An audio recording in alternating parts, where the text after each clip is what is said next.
يلا يا حبايبي، بسم الله الرحمن الرحيم، والصلاة والسلام على أشرف المرسلين نبينا محمد صلى الله عليه وسلم وعلى آله وصحبه أجمعين. حبايبي أبطال جريد 5، إن شاء الله النهاردة أعمل لك ريفيجن على شهر 11، شهر نوفمبر. خلاص. الحصة النهاردة هتكون شرح وحل في نفس الوقت. يعني هنحل على محتوى شهر 11 وهنشرح برضو الأجزاء المهمة فيه، اللي هي مثلا ممكن تكون عاملة لكم مشاكل أو صعوبة. فلو حد او اي حد كان واقع منه حاجه في الاول، ركز معايا في الحصه دي لانها مهمه جدا جدا جدا. ان شاء الله هنلم لك اي حاجه وقعت منك في الاول. طيب نبدا يلا باسئله اللي تشوز. بيقول لك the suitable habitat for microorganisms to survive is. اول حاجه عايزك تعرفها، المايكرو اورجانيزمز دي live in marine ecosystem، يعني بتحب تعيش في الميه، سواء كان سي او اوشن. طيب ماشي يا مستر.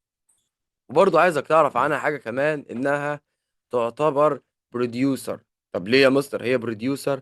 because it can make its own food by photosynthesis process. تعرف تعمل أكل بتاعها لوحدها بالفوتوسينثيس بروسيس، زيها زي البلاند. فالمايكرو اورجانيزمز دي بتعيش في المية وبتعمل أكلها بنفسها، فهي تعتبر إيه؟ بروديوسر. طيب في حاجة كمان برضه عايز أقول لك عن المايكرو اورجانيزمز دي. برضو المايكرو اورجانيزمز دي يا حبايبي بتحب تعيش في الكولد ووتر بس. يعني المية لو كانت سخنة شوية، لا، مش هتقعد هنا، هتمشي وتقعد في حتة تانية وتسيب المكان وتمشي. فالمايكرو اورجانيزم السويتابل هابيتات، بص سويتابل يعني ملائم، ولو حط لك في الاول كده ان سويتابل يبقى غير ملائم او غير مناسب. فانا بقول لك السويتابل هابيتات بتاع المايكرو اورجانيزم ايه هي؟ اكيد طبعا هي الكولد ووتر. اصلا لو بقت هوت ووتر او ورم ووتر بتسيب المكان وتمشي يا اما بتموت. خلاص. طيب طبعا عارفين برضو ان في السمول فيش هي اللي فيد اون المايكرو اورجانيزم. المايكرو اورجانيزم دي اللي بياكلها بقى السمول فيش. خلاص. واللي بياكل السمول فيش هي السي بيرد. خلاص. وبالتالي هما الثلاثه بياكلوا بعض. فلو المايكرو اورجانيزم سابت المكان ومشيت، السمول فيش هتسيب المكان وتمشي برضو عشان الاكل بتاعها مشي. كذلك السي بيرد اللي بتاكل السمول فيش، لما السمول فيش تمشي، السي بيرد هي كمان ايه؟ هتمشي. خلاص. طيب ذا مارين فود ويب. المارين فود ويب يعني فود ويب بس في البحر، بحرية، شبكة غذائية بحرية. they usually start with، طبعا أي فود ويب بتبدأ ببروديوسر، يعني كائن منتج. طيب فالكليم هنا كائن منتج؟ لا طبعا مش كائن منتج. الصدف مش كائن منتج، الصدف مش بيعمل أكله بنفسه بالفوتوسينثيس بروسيس. طيب الزو بلانكتون برضو لا، مش بيعمل فوتوسينثيس بروسيس. طب البارود فيش؟ لا طبعا الفيش مش بتعمل فوتوسينثيس بروسيس. لكن الالجي هي اللي تعتبر مارين فود ويب، هي اللي كان ميك اتس هي اللي تعتبر بروديوسر في المارين فود ويب. وبالتالي المارين فود ويب ستارت وذ البروديوسر اللي هي الالجي، لان الالجي تعمل برضه فوتوسينثيس بروسيس وبتعرف تعمل اكلها بنفسها. طيب حلو قوي. نيجي على question 3. when the marine habitat، marine habitat قلت لك الموطن اللي هو البحري، are destroyed، اتدمر خالص بسبب البليوشن بقى، بسبب الايه، الحاجات اللي احنا بنعملها واللي الانسان بيبوظها. ساعتها بقى لما الهابيتات يتدمر كده يا شباب، رد انت عليا، السمك هيزيد ولا هيقل؟ هيعيش ولا هيموت؟ هيقل يا مستر هيقل. هيقل. هيموت. اكيد طبعا. يبقى النمبر بتاع living organism in their food web اكيد طبعا decrease. اكيد لما الهابيتات بتاعهم يبوظ ويتدمر اكيد هيموتوا، فكده العدد بتاعهم ايه؟ ديكريزد. خلاص. عشان السؤال لو جالك في الامتحان انت بتعرف تجاوبه ان شاء الله. طيب السؤال اللي بعد flooding which may destroy a desert ecosystem. الفيضانات اللي بتدمر الديزرت ايكو سيستم. الفيضان ده بقى ناتج عن ايه؟ دروت، جفاف، مفيش ميه خالص هي اللي هتعمل فيضان؟ اكيد طبعا لا. طيب decreasing؟ لا طبعا. جنتل رين، مطر خفيفة يا شباب هتعمل فيضان؟ أكيد طبعا لا. لكن هيفي رين، هيفي رين ده يعني مطر كتير قوي، مطر تقيل قوي هو اللي يعمل فلاد، فيضان، وده هيدمر الايه؟ الديزرت ايكو سيستم اللي في الصحراء.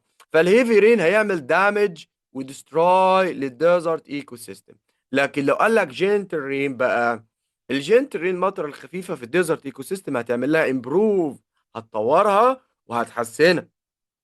فلو قال لك جنتل رين يبقى هيعمل امبروف للديزرت ايكو سيستم، لان المطره الخفيفه تخلي الزرع يكبر وهتخلي الشجر يكبر وتخلي النباتات تكتر وبالتالي الحيوانات هتكتر، فكده انا عملت امبروف للديزرت ايكو سيستم. لكن لو هيفي رين لا، ده هيعمل فلاد، والفلاد ده هيكسر كل حاجه قدامه وهيموت كل حاجه، فيعمل ديستروي للديزرت ايكو سيستم. لكن لو قال لك الدرات، الجفاف بالنسبه للديزرت ايكو سيستم يعني مفيش ولا نقطه ميه، مفيش ولا نقطة مية، يعني ده معناه ان كده الكائنات كلها هتموت برضه، فكده انا برضه هعمل ايه ديستروي للديزرت ايكو سيستم. ماشي، نيجي يلا على السؤال اللي بعده. All of the following organisms can make their own food except، يعني كل دول producer، يعني كل دول بيعملوا الفود بتاعهم بالفوتوسينثيس بروسيس ما عدا حاجة واحدة. الجراس ايوه يا مستر، ده كان make its own food. الرابت لا. هو يا شباب الرابط بيعمل فوتوسينثيس بروسيس؟ لا لا. لا طبعا، فعشان خاطر كده انا هختار الايه الرابط. الرابط بياكل الايه البلانت، يعني الرابط بياكل البروديوسر، فالرابط كده يعتبر ايه برايمري كونسيوم. تمام، نيجي يلا على السؤال اللي بعده. اذا area in the ocean، منطقة في الاوشن، منطقة في المحيط where the small pieces of coral are، او ان احنا اكلناها وكبرناها وشبعناها. يعني انا بجيب السمول بيسز اوف الكورال وابدا اغذيها واكلها، بس بحطها فين بقى؟ بحطها في منطقه كلها بوبيوليشن، منطقه اسمها تعداد سكاني؟ لا، منطقه اسمها نيرسري، هي دي المنطقه اللي انا بحط فيها السمول بيسز اوف الكورال لحد ما ايه ما اغذيها واكبرها. خلاص، طيب، اللي بقول عليها بالعربي المشتل. السؤال اللي بعده. all of the following cause destroying the ecosystem except، يعني كل دول هيعملوا ديستروي للايكو سيستم. فالبوليوشن هيعمل ديستروي، والدرات هتعمل ديستروي، والهيفي رين هيعمل ديستروي الا وعايز اكسبت. فاكيد طبعا الجنتل رين هي الوحيده اللي هتعمل امبروف للديزرت ايكو سيستم، مش تعمل ديستروي للايه الديزرت ايكو سيستم او ايا كان الايكو سيستم يعني. طيب السؤال اللي بعده. The marine food web usually starts with، ما احنا دي احنا لسه قايلينها من شويه، قولوها انتوا بقى، ها المارين فود ويب بتبدا بايه؟ الجي. algae. ممتازين جدا، اللي هي لتر بي. طب حلو، بيقول لك removing plants in an ecosystem negatively impact me، يعني انا لما اشيل النباتات من الايكو سيستم هيأثر بشكل مباشر على مين؟ مين اللي هينضر بشكل كبير قوي اول ما اشيل البلانت من الايكو سيستم؟ ها مين؟ برايمري كونسيومر حبايبي والله. فعلا الووتر هتأثر؟ لا. الصن هتأثر؟ هي مالها الصن مالها ومال البلانتس اصلا؟ النون ليفنج ثينج يعني الاشياء الغير حيه، الصخره؟ لا طبعا، هي الصخره بتاكل اصلا نباتات. لكن البرايمري كونسيومر يا شباب هي اللي هتتأثر، لان البرايمري كونسيومر هي اللي فيدز اون البلانت، هي اللي بتاكل النبات. فلو ما فيش نبات البرايمري كونسيومر مش هيلاقي حاجه ياكلها. طيب as result of coral reef bleaching، كورال ريف بليشنج دي افكرك بيها الاول كده بسرعه ونشرح كل حاجه عنها. ركز معايا وصحصح جامد قوي في الحته دي. الكورال ريف بليشنج بالعربي يعني بيضاد الشعاب المرجانيه. يعني الشعاب المرجانيه اللي هي الكورالز turn completely into white. يا نهار ابيض يا مصر، بيضت جامد قوي. وخلي بالك هي لو حصل لها كورال ريف بليشنج يعني turn completely into white، حولت كلها لابيض زي ما وريتها لكم على فكره واحنا بنشرح، كده هتموت. لو بقت بيضه حولت لابيض هتموت. طب يا مستر هو ايه اصلا بقى اللي بيخليها يحصل لك بليشنج؟ قال لك increasing the temperature، زياده درجه حراره الميه اللي الكورال ريف عايشه فيه، هيخلي الكورال ريف تبقى حرانه وبالتالي ترمي الايه الالجي اللي حوالين منها. يعني هديك مثال، انا دلوقتي لابس جاكيت ما اعرفش لونه ايه بصراحه يعني بقى. المهم لونه مختلف عن الاسمر اللي تحت، فانا لما بقيت حران لان التمبريتشر زادت قمت قالع الجاكيت بتاعي كله، فبقى شكلي ان انا لابس ايه اسود، لان انا قلعت اللي هو الرصاصي دوت من عليا عشان انا حرام. نفس القصه، الكورال ريف بليشنج او الكورال ريف كانت ملونه. ليه ملونه؟ لانها كانت فوق منها الجي كتير. خلاص. فهي لما بقت حرانه بدات ترمي الالجي اللي عليها، لان حصل انكريزنج للتمبريتشر والجو بقى سخن، فرمت الالجي اللي عليها، فهي جيت ريد اوف ذا الجي. خلاص. زي ما انت كده لما تبقى برضو حران وبتقلع الجاكيت، لما قلعت الجاكيت لون الحاجه اللي انت لابسها تحت هي اللي بدات تظهر. وفعلا لما الكورال ريف قلعت الالجي او رمت الالجي، اتبقى لونها الابيض اللي تحت بس. وطالما رمت الالجي وبقى لونها الابيض اللي تحت، يبقى هتطلع لها كورال ريف بليشنج وهتموت.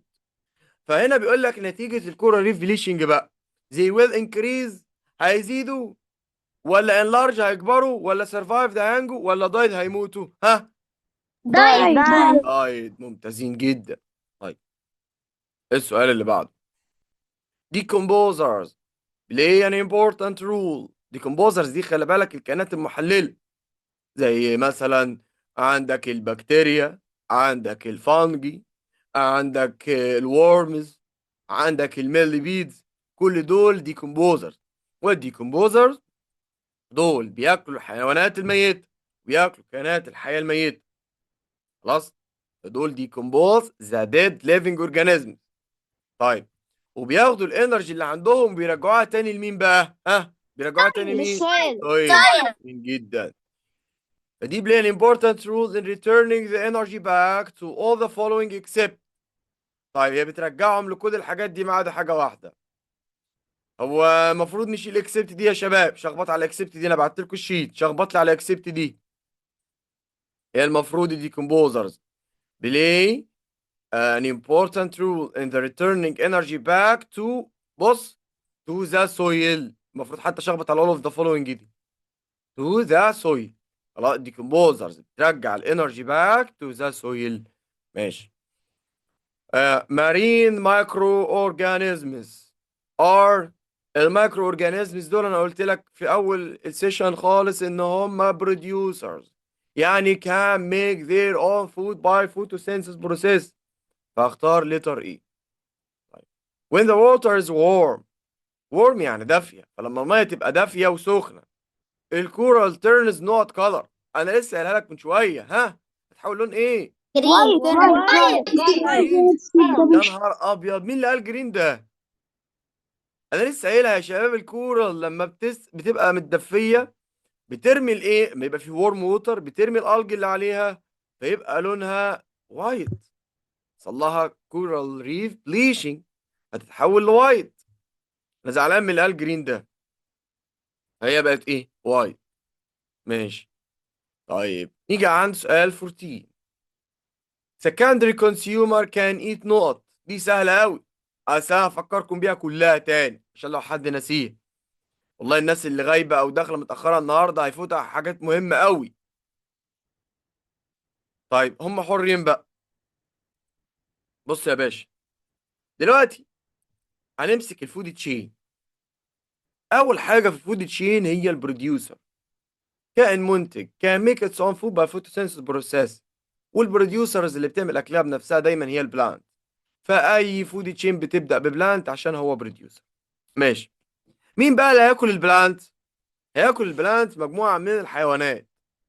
الحيوانات اللي هتاكل البلانت على طول بقول عليها برايمري كونسيوم. حتى احنا يا مستر، حتى احنا لو اكلنا بلانت على طول يبقى احنا كده ايه؟ برايمري كونسيوم. يعني اللي هياكل البروديوسر اللي هو البلانت برايمري كونسيوم. ماشي. طيب البرايمري كونسيومر اللي بياكل النبات بقى، مين اللي هياكل البرايمري كونسيومر اللي اكل النبات؟ مجموعه حيوانات تانية. الحيوانات التانية دي انا بقول عليها بقى السكندري كونسيومر. الحيوانات التانية بقول عليها ايه؟ سكندري كونسيومر. فاللي هياكل البرايمري كونسيومر يبقى سكندري كونسيومر. طيب اللي هياكل السكندري كونسيومر بقى اللي هم اكلوا البرايمري، البرايمري ده اللي هو اكل البلانت. اللي هياكل السكندري بقى يا شباب هم التيرشري كونسيومر. هاكل السكندري هم التيرشري كونسيومر. حلو قوي يا مستر، تمام. طيب هنا بيسألك بقى، بيقول لك السكندري كونسيومر كان ايت نقط، ها رد انت. برايمري كونسيومر. برايمري كونسيومر. كده انتوا حبايبي ممتازين جدا. طيب بيقول لك are living organisms can make their own food directly from light energy of the sun. ها مين في دول بروديوسر؟ يعني كان ميك اتس اون فود من اللايت انرجي اللي جايه من الصن باي فوتوسينثيسيس بروسيس. سهله. trees and grass. شاطرين جدا. التريز اند جراس لان دول البلانتس. الرابت لا. الانتس النمله لا. الورمز الديدان لا برضه. هي النباتات بس اللي بتعرف تعمل كده حبايبي.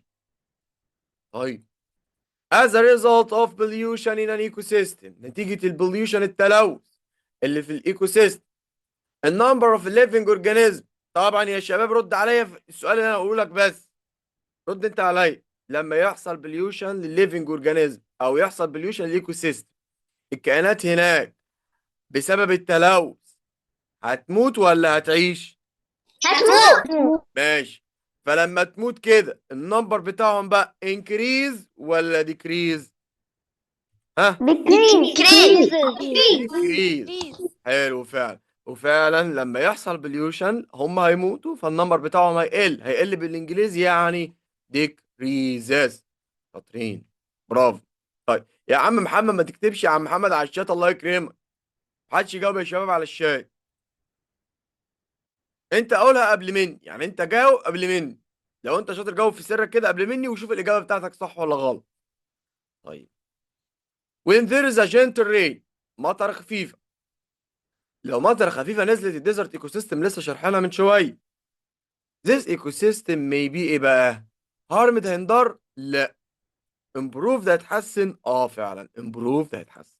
لما يبقى في gentle rain كده الايكو سيستم ده هيحصل له improved وهيبقى كويس وحلو ومتحسن. ماشي. الالجي اللي موجوده في الكورال ريف provide food for نقط directly. طيب الالجي ده زي البلانت كده يا شباب. الالجي ده بروديوسر كان ميك اتس اون فود. مين بقى اللي هياكل الالجي اللي هو بروديوسر؟ او بمعنى تاني اللي هياكل الالجي يعني اللي هياكل بروديوسر هيبقى اسمه ايه؟ ها؟ consumers. حبايبي والله فعلا برايمري كونسيومرز. شاطرين جدا لان الالجي ده بروديوسر كان ميك اتس اون فود. طيب حاضر يا ميار في الاخر قولي لي السؤال اللي انت عايزاه وانا هشرحه لك تاني. اي حد يعني مش فاهم اي سؤال انا شرحته استنى في الاخر ويرفع ايده كده ويقول لي يا مستر لو سمحت انا مش فاهم السؤال كذا وانا هوضحه لك تاني. طيب سؤال نمبر 19. particles of نقط are very close to each other. خلي بالكم بقى احنا خلاص خلصنا كونسبت 3 يونت 1 في السلة اللي تشوز. دخلنا على كونسبت 1 في يونت 2. خلاص ما انت هتمتحن على اتنين كونسبت. كونسبت 3 يونت 1 وكونسبت 1 في يونت 2. الاتنين دول اللي هتمتحن عليهم. اقول لك الصفح بتاعتهم كمان ان شاء الله بس ايه بقى اما نخلص الحصه. طيب احنا عرفنا. انا هشرح لك حاجه الاول قبل ما نبدا الاسئله. انا هشرح لك حاجه مهمه قوي. الفرق ما بين السوليد والليكويد والجاز. اكيد طبعا كلنا عارفين الفرق بينهم كده. يعني مثلا لو قلت لك الووتر سوليد ولا ليكويد ولا جاز؟ ها؟ liquid. ليكويد. حلو. لكن لو قلت لك الايس سوليد ليكويد جاز؟ solid. حلو. طيب لو قلت لك الووتر فيبر او الستيم اللي هو البخار؟ ها؟ gas. حلو قوي. ماشي. ده كده انا وضحت لك ايه الفرق ما بينهم الثلاثه. بس خلي بالك بقى احنا عرفنا ان اي ماتر في الدنيا بتتكون من حاجات صغيره قوي اسمها بارتيكلز. حتى انا وريتكم شكلها تحت الميكروسكوب. جبت لكم صورتها تحت الميكروسكوب. اي ماده في الدنيا بتتكون من حاجات صغيره اسمها بارتيكلز. طيب ماشي يا مستر. بس البارتيكلز بتاع السوليدز بتبقى ملزقه في بعضها جامد قوي زي ما شفنا في الفيديو. وبتتحرك حركه بسيطه قوي برضه زي ما شفنا في الفيديو في مكانها كده. دي السوليدز. فالسوليدز عندها انرجي قليله. بالتالي البارتيكلز بتاعتها موف سلو. خلاص بتتحرك ببطء لان ما عندهاش انرجي كتير. غير ان البارتيكلز بتاع السوليدز هيلد توجذر ماسكين في بعض جامد قوي. دول السوليدز. غير ان السوليدز بارتيكلز برضو بيبقى في بينهم سمول سبيسز مسافات قليله. غير ان هم برضو فيري كلوز تو ايتش اذر مقربين من بعض جامد قوي. دول مين؟ السوليد. فالسوليد برضو عندها ديفينيت شيب وديفينيت فوليوم. شكلها ثابت وحجمها ثابت زي ما قلت لك الموبايل ده سوليد. الشيب والفوليوم شكله وحجمه ثابتين، مهما احطه في جيبي، احطه في طبق، احطه في شنطه، احطه على المكتب، شيب وفوليوم الاتنين ثابتين لانه سوليد. ماشي. اما الليكويد بقى لا، يعني هم عندهم مودريت انرجي، يعني طاقه متوسطه، فهم البارتيكلز بتاعتهم موف فاستر ذان السوليد، اسرع من السوليد. ماشي يا مستر. وكذلك هم يعني بعيد عن بعض شويه، مش قريبين من بعض جامد قوي، مش ملزقين في بعض جامد قوي. فعندهم more spaces between the particles. more spaces يعني عندهم مسافات اكبر ما بين بعض، اكتر طبعا من السوليد. خلاص. والبارتيكلز بتاعت الليكويد move faster than البارتيكلز بتاع السوليد. بتتحرك بتاعت الليكويد اسرع من بتاعت السوليد، لما شفت في الفيديو كانت بتتحرك بسرعه شويه. لكن اهم حاجه عن الليكويد بقى انها have definite volume، يعني حجمها ثابت ما بيتغيرش، definite volume. لكن من حيث الشيب بقى، الليكويد زي الميه شكلها مختلف. اي حاجه احط الميه فيها، الميه هتاخد شكل الحاجه دي، فاقول عليها انها take the shape of the container، بتاخد شكل الاناء اللي بتحط فيه. غير ان هي don't have definite shape، ما عندهاش شكل ثابت، ده الليكويد. نيجي بقى على الجاز، اخر حاجه. الجاز بقى يا باشا دول not held together at all، مش ماسكين في بعض خالص، ده دول الجاز. والبارتيكلز بتاعتها عندها انرجي كتيره قوي، وبالتالي هي موف فيري فاست. البارتيكلز بتاع الجاز زي ما شفنا في الفيديو بتتحرك بسرعه جامده قوي. ده غير طبعا ان الموليكيولز او البارتيكلز دي ما بينها وبين بعضها مسافات كبيره، مش بيحبوا بعض، فبعاد عن بعض جامد قوي. طيب، وبعدين يا مستر، وبعدين ان الجازز برضو don't have definite shape و don't have definite volume، لا عندها شكل ثابت ولا عندها حجم ثابت، غير انها take the shape and the volume of their container، بتاخد شكل وحجم الاناء اللي اتحط ايه فيه. ده الجاز. طيب هنا بقى بعد ما انا شرحت لك كده بسرعه، فكرتك يعني بالفرق بين السوليد والليكويد والجاز، كان مربع كده تحت موجود في صفحه، وقلت لك المربع ده تحفظه صم صم كده، هيجي لك في الامتحان كتير، تذاكره جامد قوي، اللي هو المقارنه بين السوليد والليكويد والجاز. هنا بقى جايب لك انت اللي هجاوبه بقى. البارتيكلز اوف نوت ار فيري كلوز تو ايتش اذر، يعني قريبين من بعض جامد قوي. ها؟ جلاس. جلاس ليه يا مستر؟ الجلاس مش الاير ولا اكسجين ولا ووتر، لان الجلاس الوحيد اللي سوليد، الجلاس الوحيد اللي ايه، اللي سوليد. لكن الاير، الاكسجين، الووتر، كل دول يعتبروا يا شباب اير واكسجين جاز، ووتر ليكويد. طيب الاويل ده ليكويد بقى، فده تيك ذا شيب اوف اتس كونتينر. طب يلا ها. بيقول لك الاويل takes note of its container، اكيد طبعا take the shape، لان الاويل ليكويد والليكويد doesn't have definite shape. خلاص. طيب هنا بيقول لك اكزامبل على جاز، دي سهله قوي، قولها انت. oxygen. اكسجين، فعلا ممتازين جدا. فاكزامبل على جاز هو الاكسجين. شوكليت سوليد، روك سوليد، بنسل سوليد. Which of the following particles are very close together؟ مين في دول ماسكين في بعض جامد قوي؟ يعني عايز اكزامبل على solid، اكزامبل على solid اكيد هو الوود. طيب a state of matter has definite shape and definite volume، يعني مادة عندها definite shape و definite volume. مين بقى؟ Solid. Solid. solid يا شباب، مش الجاز، لسه قايلين. اللي عنده definite shape شكل ثابت و definite volume حجم ثابت هي السوليد. الليكويد يا شباب قلت لك عندها definite volume but doesn't have definite shape. الجاز doesn't have definite shape و doesn't have definite volume. خلاص، مش عايزين نلخبط في الحته دي بقى تاني، الله يكرمكم. طيب بيقول لك is the solid state of water، اكيد هو الايس. الايس هو السوليد ستيت بتاع الميه. all of these following او all of these substances are liquid except الاويل ليكويد، الميلك ليكويد، الفينجر الخل ليكويد، لكن الستون ده الوحيد اللي سوليد، فهو عايز اكسبت، فانا هختار الستون. if water is exposed to high temperature، لو انا اديت للميه هاي تمبريتشر اكيد هتغلي. يعني انا اديت للبارتيكلز بتاع الووتر ثيرمال انرجي، يعني انا اديت لها انرجي، يبقى البارتيكل بقى موف فاستر ولا سلور؟ faster. فاستر. شاطرين قوي فعلا. يبقى its particle will move faster and the water may change into ايه؟ لما بغلي الميه اكيد بتحصل لها تتبخر وتغلي فتحول لووتر فيبر. فاول واحده فاستر وهتحول لووتر فيبر اللي هي لتر بي. ماشي. البارتيكلز اوف نوت vibrate around their places. البارتيكلز اوف مين؟ اللي بتهتز في حوالين مكانها. يعني انا قلت لك اللي vibrate around their places هي السوليد. يبقى مين هنا بقى كده السوليد يا شباب؟ Glass. جلاس. شاطرين جدا فعلا هو الجلاس. طيب 28. Particles of note are organized and have regular pattern. مين في دول organized وعنده regular pattern يعني نمط محدد وشكل محدد؟ الجازز لا، الليكويد والجازز برضو لا. طب الليكويد والسوليد؟ الليكويد لا، السوليد اه.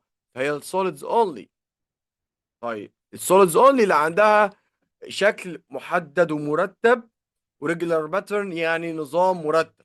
البارتكلز كده بتاعتها مترتبه جنب بعضها واقفين جنب بعض ماسكين في بعض، هي السوليد. طيب نقط and نقط are examples of solids. مين ومين solids؟ البوتل والميلك لا. ميلك ايه اللي سوليد يا جدعان؟ الرولر والستيم، الستيم سوليد لا.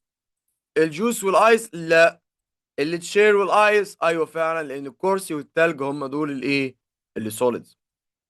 طيب ال amount of space that the matter occupies is called طيب دقيقة واحدة معايا كده بقى افكرك بالفرق ما بين الماس والفوليوم. الماس هي ال amount of the matter that the body contain أو the object contain.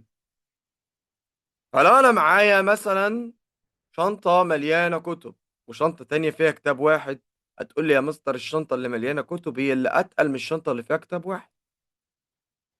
التقل ده هو الماس. التقل ده هو الايه؟ هو الماس. فكل ما الاماونت في الماتر جوه الاوبجكت تزيد كل ما الماس تزيد، لان التقل هيزيد. فالماس اللي هي الكتله بتعتمد على كميه الماده اللي جوه الجسم، كميه الكتب اللي جوه الجسم، كميه الميه اللي جوه الكوبايه، وهكذا. فالماس هي الاماونت في الماتر يعني كميه الماده، حاجه تقيله ولا خفيفه يعني. لكن نيجي عند الفوليوم بقى.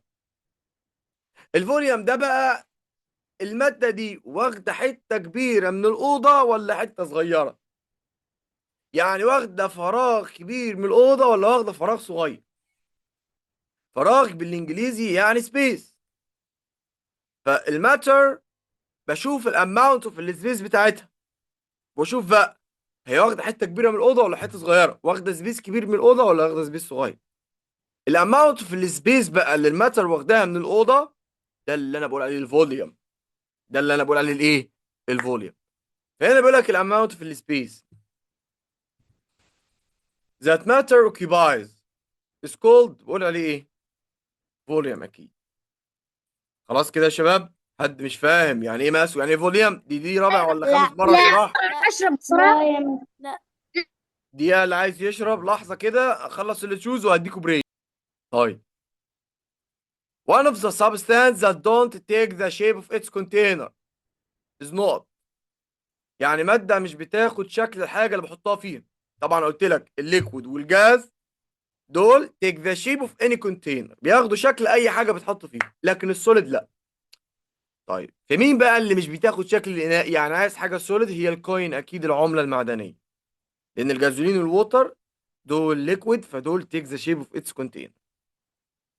طيب which matter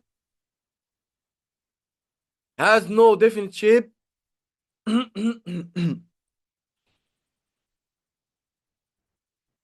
و definite volume.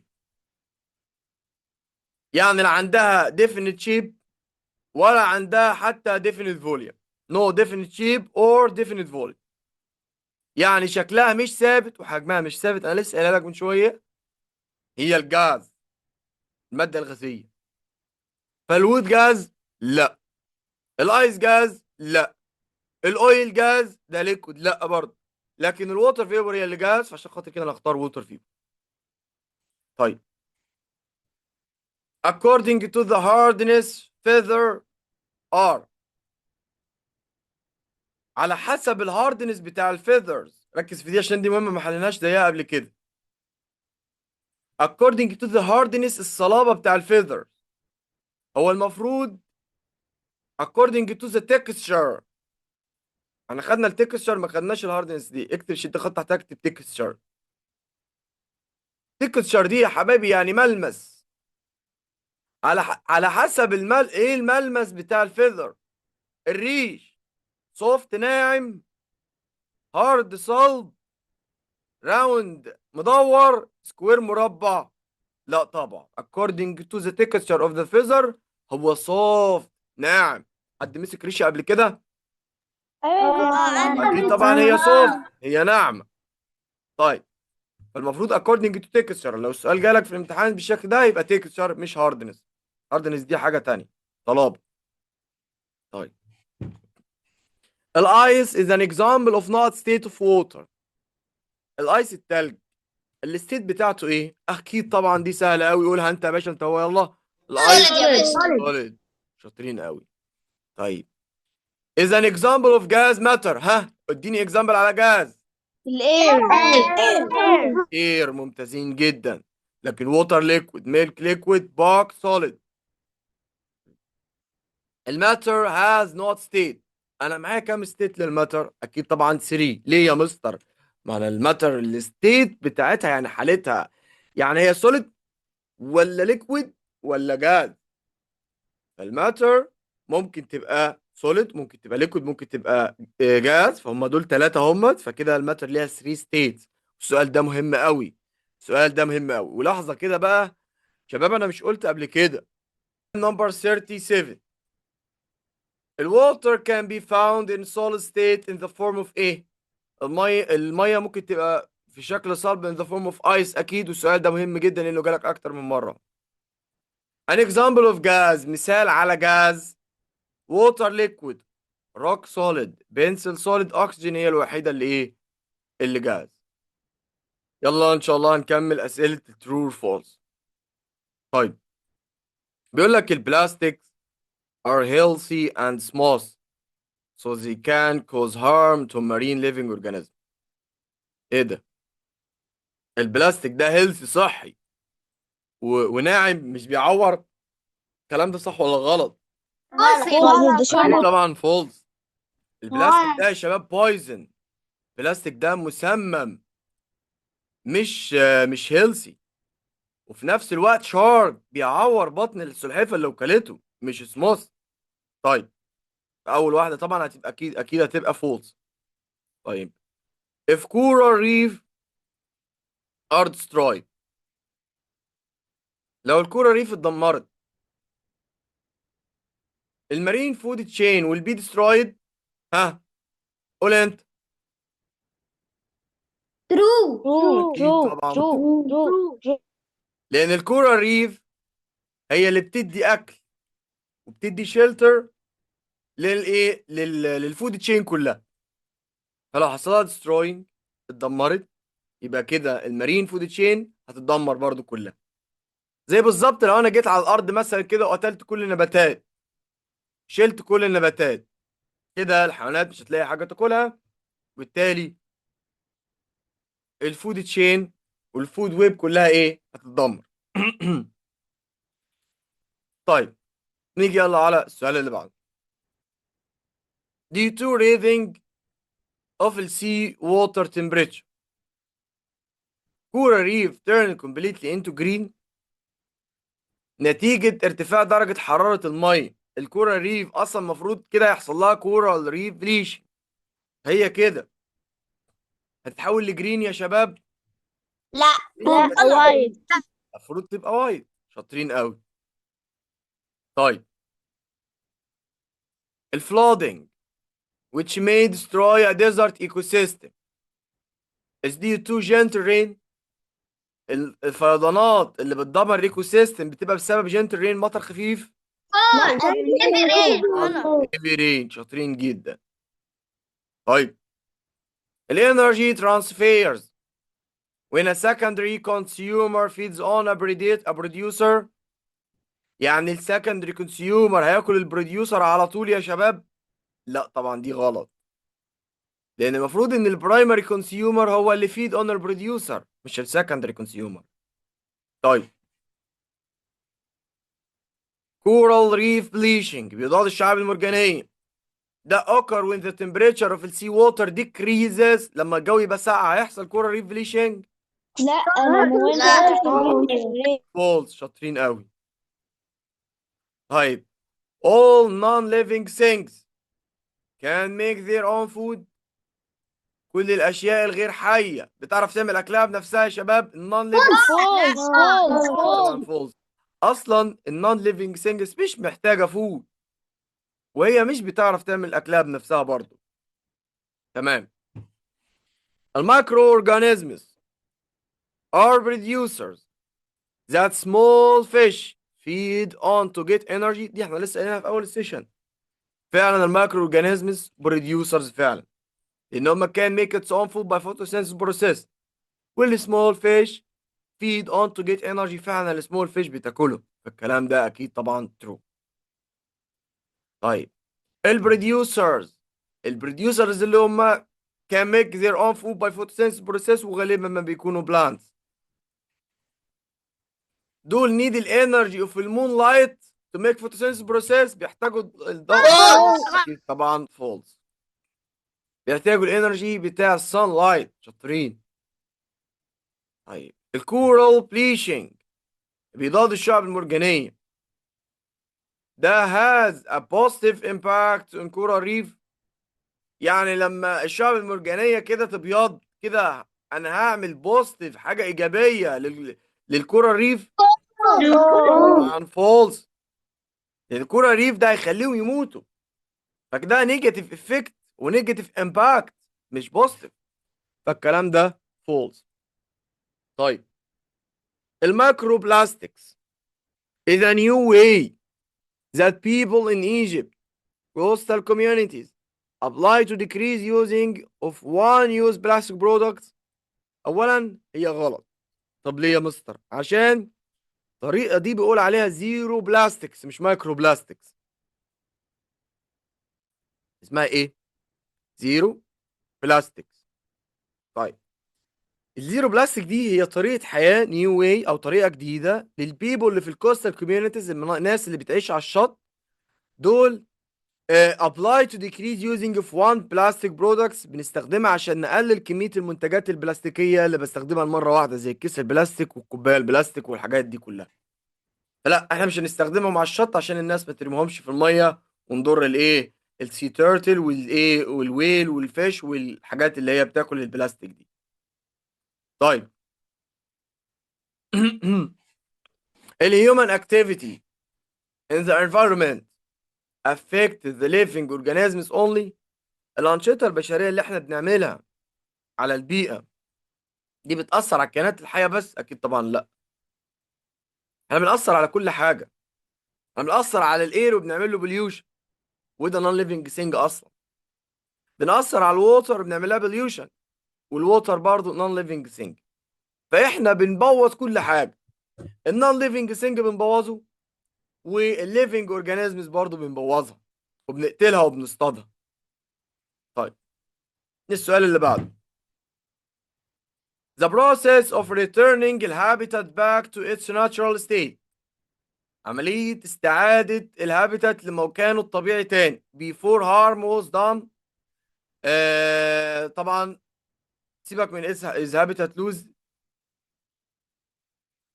لا habitat lose بسيبها في السؤال عادي. بص بقى، انا قلت لكم حاجة قبل كده اسمها habitat restoration. كنا ادينا مثال ان يوسف راح جاي ومبوظ لي الجاكيت وقطعهولي، قلت له ماليش دعوة يا عم يوسف، انت بوظت لي الجاكيت رجعهولي تاني زي ما كان. يعني اعمل لي الجاكيت ريستوريشن. ما هي ريستوريشن دي يعني رجعه زي ما كان. احنا جينا على الغابة وقطعنا الشجر وبوظناها، فالحيوانات اللي هناك طبعا كده هتقول لنا ايه؟ اعملوا لنا ريستوريشن. بس عملنا ريستوريشن بقى مش للجاكيت ده، للهابيتات كله، الموطن بتاعنا كله. رجعوا لنا تاني زي ما كان يا جدعان. فان انا اعمل ريتيرنينج للهابيتات باك، ارجعه تاني تو اتس ناتشورال ستيت قبل ما ابوظه بيفور هارم واز دان، ده اسمه هابيتات لوز؟ ها، دي ترو اور فولس؟ False.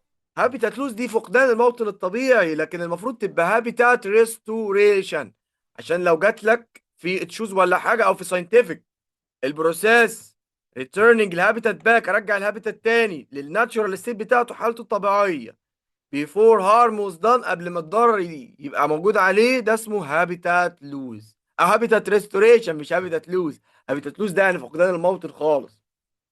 طيب ده انا لسه قايلها لك في نمبر 14 بقى. any matter is made of tiny particles، الكلام ده true or false؟ true. True. اكيد طبعا الكلام ده true، وحتى انا وريتها لكم برضو. طيب السؤال اللي بعده، liquid particles move freely more than السوليد، ايوه دي true فعلا. البارتيكلز بتاع الليكويد بتتحرك بحريه اكتر من السوليد، ده كلام حقيقي وده كلام صحيح. طيب a model of an airplane show us how it flies up into the air، اكيد طبعا الموديل بتاع الايربلين بيوضح لنا ازاي هي بتطير، الكلام ده فعلا ترو. فاكرين الموديل يا شباب؟ قلت لك الموديل دي هي كوبي similar to the real، حاجه شبيهه للحقيقه بالظبط، شبهتها لك باللعب. خلاص وريتكم صور كتير للايه، للموديلز دي. حتى احنا عندنا اهم واحده وبتجي لك في الاسئله كتير، الموديل بتاع الارث اللي شبه الكوره، كنا قلنا اسمه الجلوب. الموديل بتاع الارث اللي شبه الكوره اسمه الجلوب.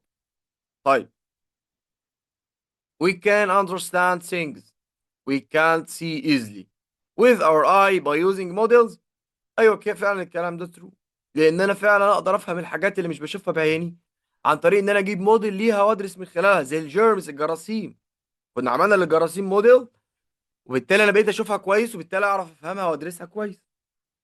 طيب سؤال 18، الستيم اوف البويلينج ووتر، البخار بتاع الميه لما اتغلت، ده يعتبر جاز ستيت؟ ها قولها انت.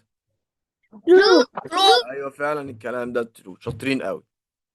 طيب matter never change from one form into another، المادة مستحيل تتغير من شكل للتاني، ها؟ False. false طبعا، لا ده انا اقدر احول الماتر من السوليد للليكويد عادي. طيب اللايت والساوند دول فورم اوف ماتر، اللايت والساوند دول مادة، يعني ليهم ماس وليهم فوليوم، ها؟ لا دول energy. بالظبط يا حبايبي، والله فعلا اللايت والساوند دول انرجي، شاطرين جدا. هيجي لك السؤال ده، خلي بالك ممكن يجي في الامتحان، الاسئله دي مهمه جدا، ممكن السؤال ده يجي لك في الامتحان. طيب ماشي كويس. الفانيجر اللي هو الخل، والفروزن فيجيتابلز اللي هي الخضروات المجمده، دول عندهم الاثنين ديفينيت شيب؟ false. خلاص، لان الفانيجر ده ليكويد، والليكويد doesn't have definite shape، ما عندوش definite shape. طيب الليكويد don't take the shape of the container that they are placed in، يعني الليكويد شكلها ثابت، ما بتاخدش شكل الحاجه اللي بحطها فيه. False. فولس، ممتازين قوي. طيب الايس melts to water by heating، يعني التلج بيسيح لميه لما بسخنه. True. فعلا شاطرين جدا، الكلام ده ترو، ممتازين. طيب كده احنا خلصنا الحمد لله اسئله اللي تشوز واسئله ترو فولس، وبرضه يعني انا ايه اديتك الافكار بتاعتهم ولميت لك تقريبا اغلب الايه، اغلب الاثنين كونسبت دول، وشرحت لكم الحاجات المهمه. فالحصه دي مهمه، لو حد فاته حاجه يعيدها تاني من على التليجرام ويذاكرها تاني، الله يخليكم. طيب نيجي بقى على الساينتفك تيرم، هنحله برضو ان شاء الله. طيب بيقول لك اول سؤال في الساينتفك تيرم، flying living organism build their nest at the top of the mountain cliffs and dive deeply into sea to eat، وكذلك هي eat السمول fish. يبقى البرد ده اسمه ايه بقى يا باشا؟ سي بيرد. Seabird. بيرد. والله يا حبايبي فعلا، اللي طبع الشيت يكتب يلا سي بيرد. طبعا كلنا نطبعه عشان في الجيف ريزون انا عايزك انت تحل بايدك. طيب فعلا دي الايه؟ السي بيرد. خلاص هنخلص الساينتفك وبس كده، مش هكتر عليكم اكتر من كده. طيب الهيومن اكتيفيتي that lead to decreasing the number of fish، يعني انا اصطاد الفيش بكميات كبيره قوي لحد ما اقلل كميته and affecting many marine food web. ها دي اسمها اوفر ايه؟ فيشنج. اوفر الله عليكي شطوره قوي، ممتازه فعلا. over fishing اللي هو الصيد الجائر، ان انا اصطاد السمك بكميات كبيره قوي في وقت صغير، اللي مخلوش يلحق يعمل تكاثر، ولا مخليه يعرف يعمل يبيض ويجيب سمك صغير كتير. لا، ما بخلوش يلحق يعمل كده، انا بقتله كله بسرعه، بصطاده كله بسرعه. طيب they are consumers that exist at the top of food chain، اللي موجوده في التوب اوف الفود تشين. انا قلت لك اول ما تشوف كلمه توب اوف ذا فود تشين، هم طبعا البريديتور، الحيوانات المفترسه، هم اللي في القمه زي اللايون، تايجر، كروكودايل، اللي هم المفترسين جامد قوي دول. هم دول طبعا البريديتورز. تمام. an area in the sea where scientists take care of a small piece of coral until they grow up. قلتها لك النهارده، منطقه في السي. والله الحته دي مهمه قوي قوي قوي، ممكن تجي لك بنسبه 90%. منطقه في المحيط او في البحر، الساينتست تيك كير يعني بيهتموا بالسمول بيس اوف الكورال الصغير until they grow up. اسمها ايه بقى؟ نيرسري. نيرسري. شطوره، برافو فعلا. نيرسري مهمه جدا جدا جدا جدا جدا. دي ايه؟ نيرسري مهمه جدا، دي النيرسري دي يا شباب. طيب number of organism of one type of species living in an area، يعني بقول ايه على عدد الحيوانات اللي من نفس النوع اللي بتعيش في منطقة معينة. ها دي سهلة برضه. population. population. ممتاز. population برافو. population التعداد السكاني مثلا بتاع البشر في منطقة معينة بقول عليه برضه population. طب عدد الحيوانات مثلا اللي هي من نوع الأسد اللي موجودة في الغابة، ده برضه اسمه population. طيب ال small pieces of particles and size of rice grains and they cause harms to marine organisms. ودي انا هوضح لك كل حاجه عنها بالتفصيل، ركز معايا، ركز معايا كويس قوي في الحته دي مهمه. طيب بص بقى، دلوقتي انا رميت حته بلاستيك في الميه، كيس بلاستيك، ممكن السي تارتل تاكله على اساس ان هو ايه؟ زي ما احنا ما قلنا، اللي هو الجيلي فيش، هتاكله تفتكر ان هو جيلي فيش، ولو ما كلتوش ده دانيال. ايه يعني يا مستر اللي يحصل؟ قال لك الصن لايت هتخبط في البلاستيك وهتبدا تفتته وتكسره لحتت صغيره، تعمل له بريك داون وتحوله لسمول بيس اوف بلاستيك in the size of rice grain، بنفس حجم حبه الرز. الشمس هتخلي كيس البلاستيك يتكسر لحتت صغيره زي حبه الرز كده. واللي هياكل البلاستيك بقى الصغير ده الكورال ريف، والكورال ريف لما تاكله تموت، وبالتالي لما الكورال ريف تموت كله بيموت. فالسمول بيسز اوف البلاستيك اللي هي في in the size of rice grains دي انا بقول عليها المايكرو بلاستكس. مايكرو بلاستكس مهمة دي برضو قوي.